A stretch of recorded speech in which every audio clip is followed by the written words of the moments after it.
বছর আগে এক ব্যক্তি বাবা গ্রহরাজের মূর্তি স্থাপন করে পুজো শুরু করেছেন। সেই থেকে নিয়মিত পুজো, সেবা ও বাৎসরিক অনুষ্ঠান হয়ে আসছে মন্তেশ্বরের রাউত গ্রামে। প্রতি বছরের ন্যায় এবছরও মহা ধুমধামের সাথে অনুষ্ঠিত হলো বাবা গ্রহরাজের পুজো।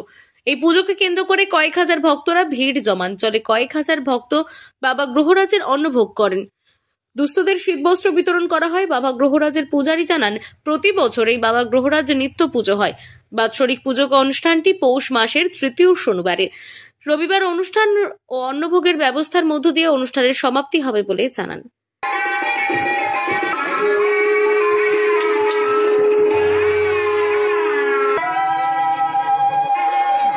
এটা প্রায় 12 বছর। পুজোকে কেন্দ্র করে কি কি অনুষ্ঠান হয়? পুজোকে কেন্দ্র করে এখানে আমাদের শীত বস্ত্র বিতরণ অনুষ্ঠান হয় এবং নরনারায়ণ সেবা ব্যবস্থা হয়। সন্ধ্যাকালীন নাম সংকীর্তন আছে। সেবা কতজন করেন? আনুমানিক 10,000-এর উপর। পুরো গ্রামের লোকজন আছে? হ্যাঁ, এলাকার একদম, শুধু গ্রাম নয়, আশেপাশে হাজরাপুর, মথুরা, দুয়ারি, সুটরা, রাউতগ্রাম, কাইগ্রাম, গোয়ালবাড়ি। আর পুজোর জন্য কিভাবে আপনাদের অপেক্ষা করতে হবে? বাৎসরিক পুজো এটা? হ্যাঁ, এটা বাৎসরিক পুজো। এটা আমাদের পুজোটা হয় হচ্ছে গিয়ে আমাদের পৌষ মাসে তৃতীয় যে শনিবারটা পড়ে সেই শনিবারে পড়ে। রবিবারটা আমরা করি সকাল।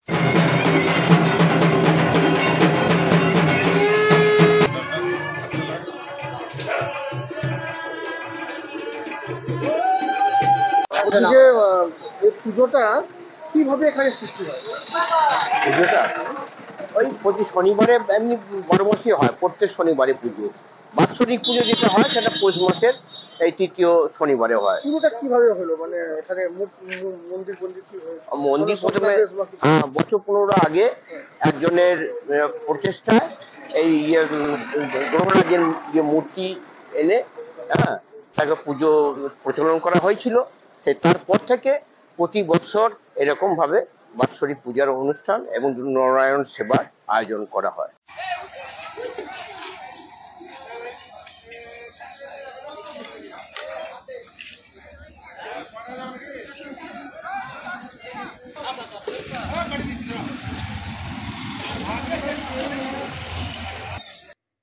মন্তেশ্বর থেকে মৃত্যুঞ্জয় যশের রিপোর্ট, আনন্দ বার্তা।